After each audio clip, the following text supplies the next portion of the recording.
Today, Thiên Tai invites you to go deeply into the contemplation of Dharma in the four foundations of mindfulness from the Buddhist scriptures. Dear friends, among the four foundations of mindfulness, body, feelings, mind, and Dhamma, the fourth one, mindfulness of Dhamma, brings us into a deeper space of insight and wisdom. Here, Dhamma doesn't only mean the Buddha's teachings, but refers to all mental and experiential phenomena that arise, such as wholesome and unwholesome states, the laws of cause and effect, and the very structures that make up our experience. In the Satipatthana Sutta, the Buddha gives 5 key areas to contemplate under mindfulness of Dhamma. The 5 hindrances, the 5 aggregates, the 6 sense bases, the 7 factors of awakening, the 4 noble truths. Let us explore each of these deeply but gently, and reflect on how they can be applied in the lives of lay practitioners like us. 1. Contemplating the 5 hindrances. These are the 5 mental obstacles that cloud the mind and block our ability to see clearly. Sensual desire, craving for pleasure through the senses. Ill will, anger or hatred.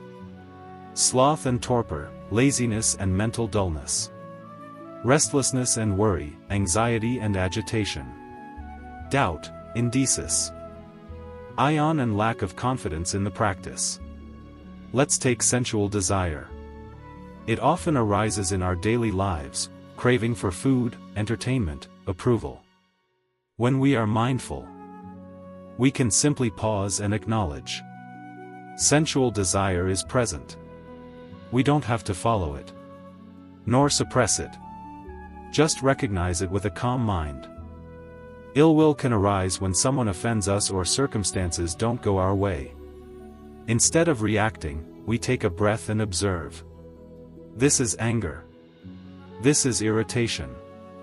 By seeing it clearly, we weaken its grip.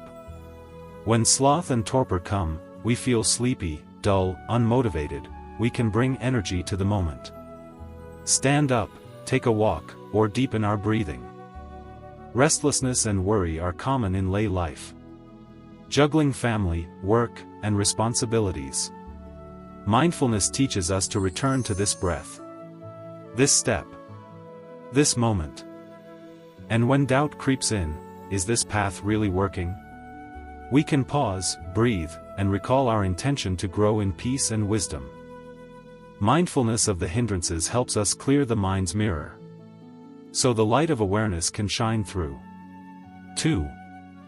Contemplating the 5 aggregates, khandhas. The Buddha teaches that what we call a self is actually made of 5 constantly changing processes. Form, the body.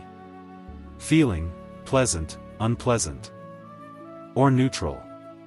Perception, recognition of what we see, hear, sense. Mental formations, thoughts, intentions, emotions. Consciousness, the bare knowing of experience. Let's reflect. When a painful emotion arises, we often say, "I am sad." But through contemplation, we learn to see this sadness as just a passing formation, not mine or me. This is a mental formation. It arises. It passes. This helps us loosen the attachment to self, and live more freely. By observing these 5 aggregates as impermanent, unsatisfactory, and not self, we gain insight into the nature of suffering, and the path beyond it. 3. Contemplating the 6 sense bases.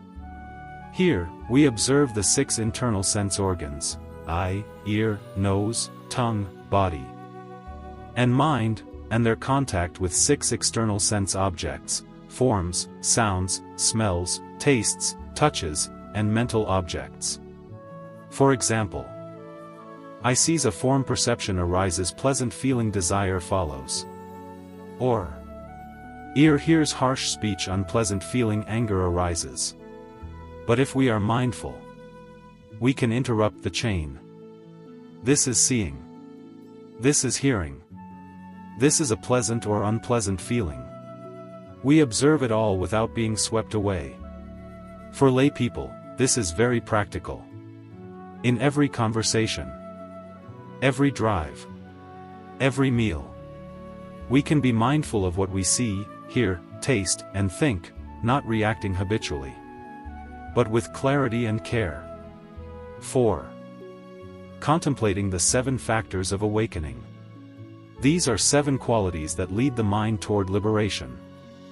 Mindfulness, remembering the present moment. Investigation of Dhamma, wisely examining what's happening. Energy, putting effort into wholesome states. Joy, a quiet happiness that arises from pra.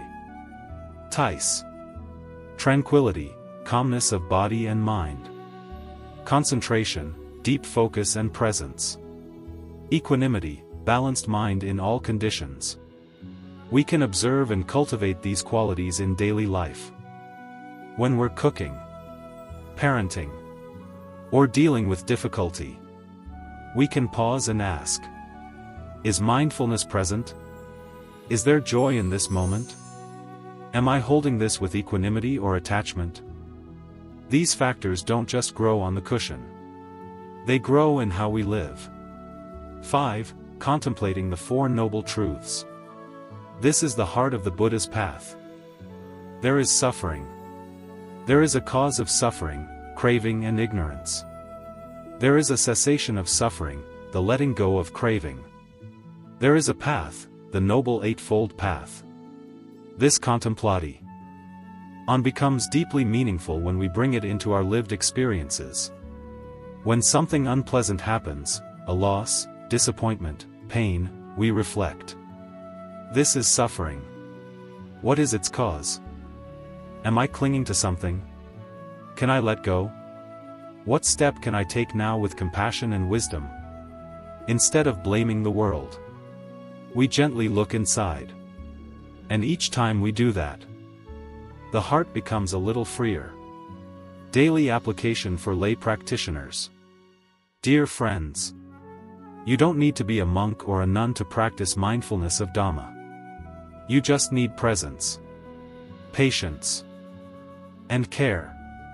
While working, observe the mind's tendency toward distraction or irritation.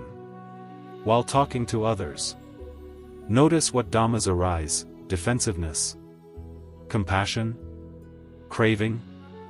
While resting, reflect on the impermanence of thoughts and feelings.